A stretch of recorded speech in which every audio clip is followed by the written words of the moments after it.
Nicolas Saudré, bonjour. Bonjour. Un grand merci d'avoir accepté l'invitation de la Fringale culturelle. Merci à vous. C'est un grand plaisir de vous recevoir. Pour la toute première fois, vous proposez aujourd'hui aux éditions Michel de Maulle, depuis le 22 octobre en librairie, un essai sur le sens de l'histoire qui s'appelle « Nous les dieux ». Pourquoi, et pourquoi pas, avez-vous souhaité publier ce livre et l'écrire? Et je me suis toujours intéressé à l'histoire depuis mon plus jeune âge. Et un jour, j'avais 15 ans, j'ai lu un livre assez étonnant et un peu fumeux, appelé « Le déclin de l'Occident » d'un Allemand nommé Oswald Spengler. Alors je me suis dit, je suis à moitié d'accord avec ça. Quand je serai plus grand, j'essaierai de faire mieux. Et puis j'étais pas mûr, donc j'ai publié des romans pendant quelques temps. Et voyant l'âge arriver, je me suis dit, bah, il faut mon mieux que tu t'y mettes. Et je m'y suis mis, mais ça a duré 21 ans, parce que j'avais mille autres choses à faire.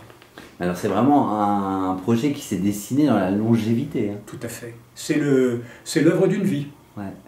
Alors c'est pour ça que ça fait autant de pages. Combien de pages fait votre livre à Écoutez, peu près? ça fait 920, ce qui n'est pas déraisonnable, parce que si vous divisez 920 par les 21 ans, ouais, vous trouvez 44 pages. C'est extrêmement modéré. Effectivement.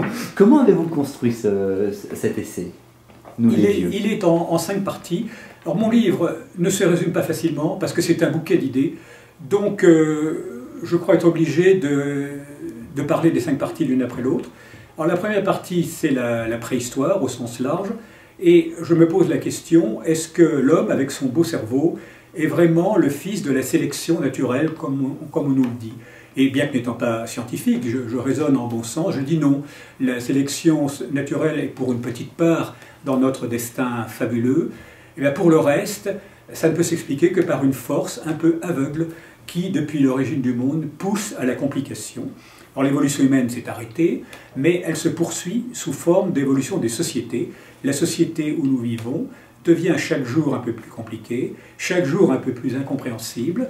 Donc la complication n'est pas forcément la rançon d'une efficacité accrue, ça peut être l'inverse. Et voilà l'aventure que nous vivons. Première partie. Deuxième partie, portrait des civilisations. J'en distingue 11 des civilisations et je les compare de manière systématique, ce qui, je pense, n'avait jamais été fait avant moi. Par exemple, je dis quelles sont les différentes conceptions de l'espace. Alors l'espace vu par les Chinois, l'espace vu par les Indiens, l'espace vu par nous, occidentaux. Idem avec le temps, idem avec l'amour, idem avec le bien et le mal, idem avec la mort. Portrait donc très étudié, très pointu. Troisième partie, quelles sont les lois en histoire? Bon, il n'y a pas tellement de lois. Il y en a une, c'est que toute civilisation tend à aboutir à un empire rassembleur. Toute sauf une, la nôtre. Parce que toutes les tentatives d'empire unificateur ont échoué. Hein, de Charles Quint à Hitler. Pourquoi ont-elles échoué? D'abord parce que nous avons une géographie compliquée, et notamment l'Angleterre est protégée des invasions. Donc elle échappe aux tentatives d'empire et elle les saborde. Ah, c'est bien elle qui a tué Napoléon, elle a largement contribué aussi à abattre Hitler. Ça, c'est une première raison. Ça ne suffit pas. Il y a aussi, je crois, dans notre civilisation occidentale, que je commence à l'an 1000 à peu près, il y a un désir de liberté et un désir de promotion de l'homme qui vont à l'encontre de tout empire et qui nous caractérisent par rapport à toutes les autres civilisations. Ça, c'est ma troisième partie. La quatrième est l'inverse de la troisième, c'est-à-dire qu'après avoir étudié les lois de l'histoire, j'étudie la liberté en histoire. Qu'est-ce qui se serait passé si Jésus n'avait pas existé? Bon, réponse, nous serions tous musulmans. Qu'est-ce qui se serait passé si la Révolution française n'avait pas éclaté? Elle n'avait aucune raison d'éclater. 89 était fatal, mais 93 ne l'était pas. Eh bien, nous n'aurions pas eu Napoléon. Et nous aurions sans doute évité les guerres mondiales qui sont les filles du nationalisme lui-même répandu par les armées françaises durant la période Révolution Napoléon. Donc une forte part de liberté dans l'histoire à côté de la part des lois. Dernière partie, ce sont des perspectives d'avenir. Alors je m'interroge sur l'Europe, est-ce un échec? Je pense qu'on n'en est pas loin.